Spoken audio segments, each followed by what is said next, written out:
Bonjour à tous.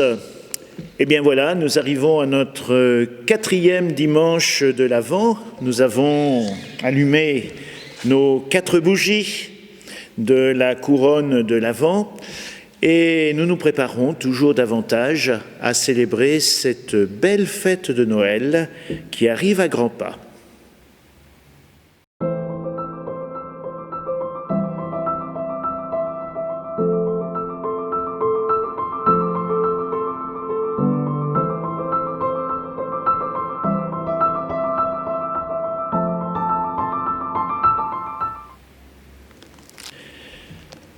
Le Seigneur soit avec vous. Évangile de Jésus-Christ selon saint Luc. En ce temps-là, l'ange Gabriel fut envoyé par Dieu dans une ville de Galilée appelée Nazareth, à une jeune fille vierge, accordée en mariage à un homme de la maison de David appelé Joseph. Et le nom de la jeune fille était Marie. L'ange entra chez elle et dit « Je te salue, comblée de grâce, le Seigneur est avec toi. » À cette parole, elle fut toute bouleversée. Elle se demandait ce que pouvait signifier cette salutation. L'ange lui dit alors « Sois sans crainte, Marie, car tu as trouvé grâce auprès de Dieu. Voici que tu vas concevoir et enfanter un fils. Tu lui donneras le nom de Jésus. Il sera grand. Il sera appelé Fils du Très-Haut. Le Seigneur Dieu lui donnera le trône de David son père. Il régnera pour toujours sur la maison de Jacob, et son règne n'aura pas de fin. » Marie dit à l'ange, « Comment cela va-t-il se faire, puisque je ne connais pas d'homme ?» L'ange lui répondit, « L'Esprit Saint viendra sur toi, et la puissance du Très-Haut te prendra sous son ombre. C'est pourquoi celui qui va naître sera saint. Il sera appelé Fils de Dieu.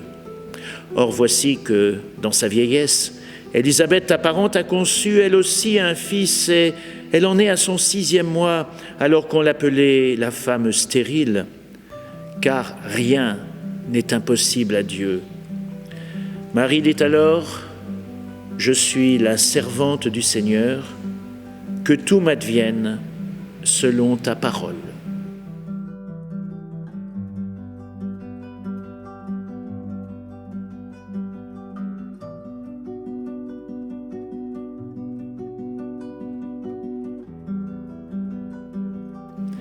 Acclamons la parole de Dieu. Louange à toi, Seigneur Jésus. Aimez-vous lire? Avec le dernier confinement, peut-être que le goût de la lecture vous est peut-être revenu, mais rassurez-vous, je ne vais pas faire la promotion des livres que j'ai pu commettre. Oh, je sais bien que tout le monde n'a pas forcément le goût de la lecture. Je peux soupçonner que les plus jeunes préfèrent largement les jeux vidéo à la lecture du Père Goriot de Balzac relié plein cuir en version intégrale. Mais même en ne lisant qu'en état de légitime défense, nous savons tous ce qu'est un livre. Et nous savons depuis notre petite enfance que dans un livre, comme dans tout texte d'ailleurs, il y a des lettres majuscules et des lettres minuscules. Oh, les majuscules sont visibles. Elles ouvrent solennellement chaque début de phrase, attirent l'attention sur les noms propres et les distinguent ainsi des noms communs. Mais sont-elles vraiment indispensables à la compréhension d'un texte? On pourrait s'amuser à supprimer toutes les majuscules d'un livre. Pourrait-on encore lire le texte, bien sûr? Ce ne serait pas si difficile. Il suffirait de deviner les premières lettres des débuts de phrases, des noms propres, ce serait même un jeu amusant. Par contre, si on décidait de supprimer toutes les lettres minuscules de notre livre, le texte serait complètement illisible, incompréhensible. C'est un peu pareil dans nos vies. Il y a les majuscules, les grands événements, les grands moments, tout ce qui sort de l'ordinaire. On dit que notre vie tout entière dépend de quelques oui, de quelques non, prononcés entre 16 et 20 ans, quelques majuscules, autrement dit. Le oui du mariage, bon, c'est après 20 ans quand même.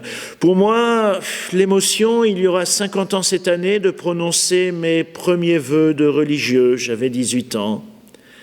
Mais je ne suis pas sûr que tout soit entièrement vrai, que tout a été déterminé par ces majuscules, par ces grands moments. Parce qu'il y a aussi tous les autres moments de nos vies écrits en minuscules. Que sont-ils ces moments? Ce sont ceux pour lesquels il semble que l'on n'ait rien à dire, le banal, le courant, le quotidien. Alors ta journée, bof, je me suis levé, qu'est-ce que tu veux que je te raconte? J'ai été au boulot, je me suis couché, rien, sous la banalité d'un ciel gris et sans neige. Mais je crois bien pourtant que tous ces moments du quotidien qui semblent si prévisibles, ils ont une importance qu'on ne soupçonne pas. Ces moments qu'on ne remarque pas, pas de photos, et pourtant des moments que Dieu vient habiter avec nous. La vie des saints aussi est écrite surtout en lettres minuscules. Ce que nous dit l'évangile de ce 4e dimanche de l'Avent, eh bien, nous invite à Nazareth, pour une histoire d'abord écrite en minuscules. La presse n'a pas été conviée. Il n'y a pas une nuée de journalistes qui se sont bousculés à la porte de la maison de Marie à Nazareth. Jeune fille, Madame Marie, êtes-vous consciente que vous venez d'être au cœur d'un événement considérable qui va changer l'histoire mondiale, que désormais on comptera les années à partir de cette histoire et que 2020 ans plus tard, 2,2 milliards de chrétiens vous garderont dans leur mémoire et leurs prières. Nous savons par nos correspondants locaux que vous venez d'avoir la visite d'un ange nommé Gabriel. Est-ce que vous pourriez nous donner vos impressions, faire une déclaration? Rien de tout ça. Seulement l'humble mystère des commencements. Oh, j'imagine que la maison doit passer inaperçue. Elle n'aurait pas intéressé un promoteur immobilier qui achèterait une propriété dans une région si reculée d'une sous-province de l'immense empire romain. Ça se vendrait encore moins qu'une vieille ferme dans la Creuse. Dieu choisit l'endroit banal par excellence pour s'adresser à des personnes apparemment sans mystère. Parce que je ne sais pas si vous savez, mais Nazareth, c'est vraiment un trou. Un nom qu'on prononce en souriant quand on habite Yerushalayim, Jérusalem. Parce qu'en le disant, on a déjà l'impression que la bouche va sentir la chèvre et le fromage qui piquent. On aurait pu imaginer une histoire un peu plus en majuscule. Que Dieu ait choisi une capitale pour être au centre des affaires, au cœur d'un nœud stratégique de communication. Oui, Jérusalem, son temple somptueux, ou mieux encore, Rome, la ville éternelle, aux millions d'habitants à l'époque. La mégapole de l'Antiquité. Mais non, pas de détour par l'empereur Tibère, ni par son gouverneur Pilate, ni par le roi Hérode, ni par le grand prêtre. Cette stratégie semble difficile à croire, car Dieu choisit la périphérie et non la capitale. Il choisit les lettres minuscules et non les majuscules. Dieu vient habiter notre vie la plus banale, la plus ordinaire. Et ça commence par l'annonce faite à Marie. Dieu, pourtant, c'est pas rien. Dieu se fait homme pour que l'homme soit fait Dieu. Comme le dit cette formule vertigineuse de saint Irénée, reprise souvent par saint François de Sales. Dieu se fait homme et roule à l'ordinaire. Il veut venir nous rencontrer, nous qui sommes créés à son image. Mais pourquoi? Pourquoi notre humanité est-elle si intéressante? N'est-elle pas capable des pires horreurs? Si rien n'est impossible à Dieu, ne semble-t-il pas aussi que rien ne soit impossible à l'homme dans le domaine de la cruauté? Alors peut-être bien qu'à nous qui oublions un peu trop souvent ce que cela veut dire, notre Dieu vient nous apprendre à être vraiment humains, tout simplement. Il vient désarmé, fragile comme un petit enfant, sans savoir quel accueil lui sera réservé. Dans l'ordre de la nature, l'enfant des hommes, c'est sans doute l'une des créatures les plus vulnérables qui soient, alors que tant d'espèces animales sont déjà capables d'une réelle autonomie dès leur venue au monde. Les bébés tortues sont autonomes dès le premier instant de leur vie.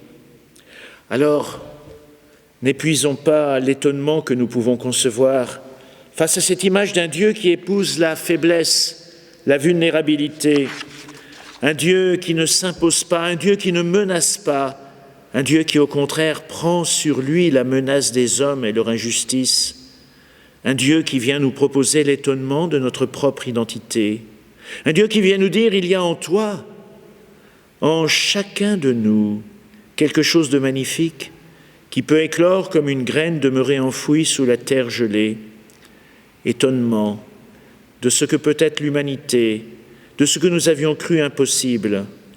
Croire, comme le dit le poète, qu'un sourire est plus fort qu'une arme, que l'espérance peut être préférable au soupçon. Dieu veut regarder en nous le meilleur, et ça commence à Nazareth, en lettres minuscules, dans la banalité poussiéreuse de cette bourgade oubliée. Que cette fête de Noël qui approche nous donne le goût des lettres minuscules de notre vie, avec ce que nous sommes, uniques, irremplaçables. Juste avant Noël, le sel, le sucre et les épices se mirent à discuter dans le placard de la cuisine. « Ah, le sel, disait, quand on me rajoute dans un plat, j'en fais ressortir le goût, je suis un révélateur de la saveur. » Du reste, même Jésus parle de moi dans son évangile en disant à ses amis « Vous êtes le sel de la terre ». Cette fête de Noël atteste une fois de plus que je suis le plus indispensable de tous. Les épices répliquèrent « Indispensable ? Peut-être, oui, pour tous les jours ordinaires, mais toi, tu n'as que la saveur du quotidien. Avec nous, les plats ont du mordant. Nous leur donnons de la force. Nous sommes une fête pour les papilles. La fête, ça nous connaît aussi à Noël. Nous aurons la première place. Et le sucre s'en met là. Vous rêvez ? Noël, c'est la douceur. Moi, les aliments, je les rends plus doux. C'est là qu'est le vrai plaisir pour les papilles. D'ailleurs, tout le monde le sait. La période de Noël s'appelle la trêve des confiseurs. Ils continuèrent ainsi à se disputer jusqu'à ce que le cuisinier les sorte de leur placard. Il sala la dinde de Noël pour en faire ressortir le goût, puis il prit les épices pour leur donner du mordant et de la force à une recette exotique. Enfin, il mesura abondamment le sucre pour une délicieuse bûche, et le repas fut excellent. Peut-être sommes-nous ainsi, plutôt sel, plutôt épices ou plutôt sucre. Avec nos différences, chacun a quelque chose à apporter, et le repas sera bon si chaque ingrédient est à sa place. Belle fête de Noël à tous.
Eh bien, dans cette joie de Noël que nous venons de célébrer, dans cette simplicité de l'enfant qui vient nous visiter, que Dieu Tout-Puissant bénisse chacune et chacun de nous, au nom du Père et du Fils et du Saint-Esprit. Amen. Allons dans la paix du Christ.